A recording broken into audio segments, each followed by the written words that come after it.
नमस्कार दोस्तों, आज हम पढ़ेंगे नंबर सिस्टम। नंबर सिस्टम मतलब संख्या पद्धति। पद्धति माने क्या होता है? पद्धति माने तरीका होता है। क्या होता है? तरीका।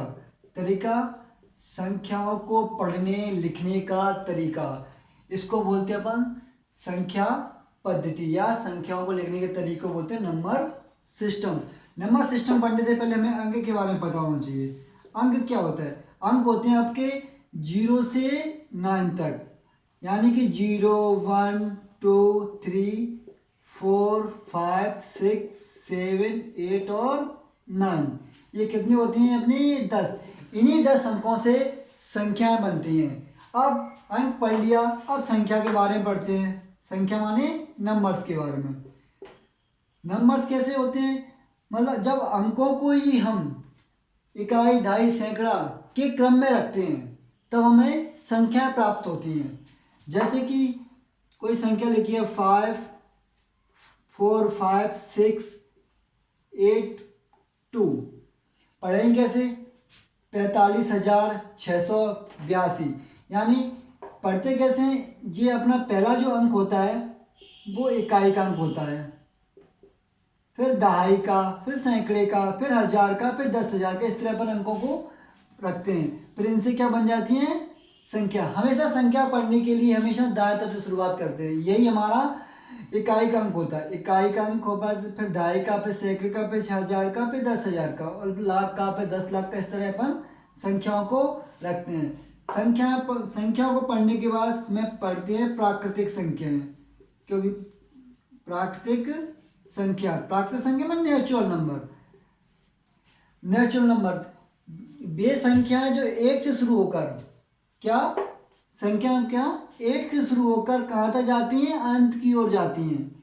यानी कि कह सकते हैं वे संख्याएं जो एक से शुरू होकर अनंत की ओर जाती हैं, उन संख्याओं को हम बोलते हैं प्राकृतिक संख्या या नेचुरल नंबर।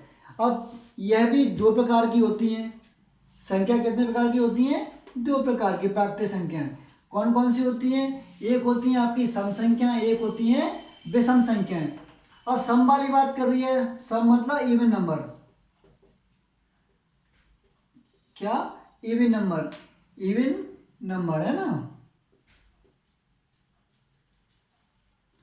Even number. सम संख्या कौन सी? जो वे संख्याएं जिसमें 2 का भाग चला जाए, मतलब वे संख्याएं जिसमें किसका भाग चला जाए? 2 का, या 2 से डिवाइड हो जाए, उन संख्याओं को बोलते हैं सम संख्या। जैसे कि आपका 2 है, 2 से कट जाएगा, 4 भी कट जाएगा, 6 भी कट जाएगा, 8 भी कट जाएगा, 10 भी कट जाएगा, 12 भी कट जाएगा। ये क्या हो गया? आपकी सम संख्याएं। ये संख्याएं क्या हैं? वे संख्याएं जो 2 से कट जाएं, 2 से विभक्त हो जाएं, उन संख्याओं को बोलते हैं सम संख्याएं। जब सम के बारे में पढ़ाया तो विषम संख्या के बारे में भी। विषम संख्या। विषम संख्या क्या होती है? जब सम संख्या 2 से कट रही है तो विषम संख्या 2 से विभाजित नहीं होगी। यानी कह सकते हैं वे संख्याएं या ऑड नंबर जो 2 से विभक्त ना हो, उन संख्याओं को बोलते हैं हम विषम संख्याएं।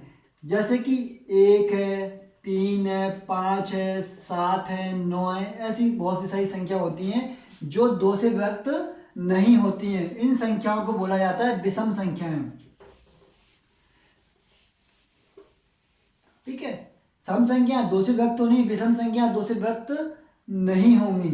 अब आगे पूर्ण संख्या है। क्या? पूर्ण संख्या।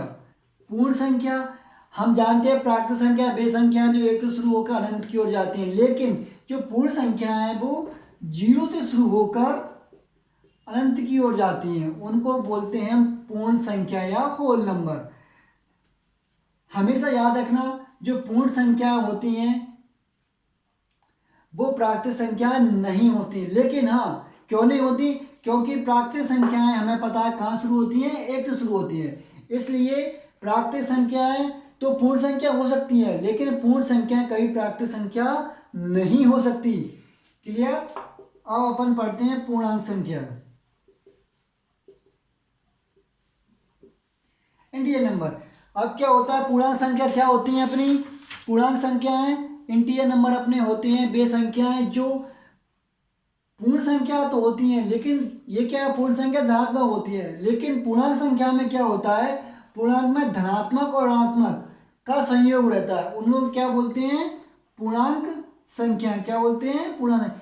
पूर्ण संख्या में धनात्मक होते हैं, लेकिन पूर्णांक में पूर्ण संख्याएं और ऋणात्मक साथ में उनको मिलकर बनी हुई संख्या को क्या बोला जाता है, पूर्णांक संख्या या इंटीजर नंबर। जैसे कि 0, 1, 2, 3, 4 ये क्या होगी आपकी, पता है हमें पूर्ण संख्या होती हैं, पूर्ण संख्या ये रही अपनी।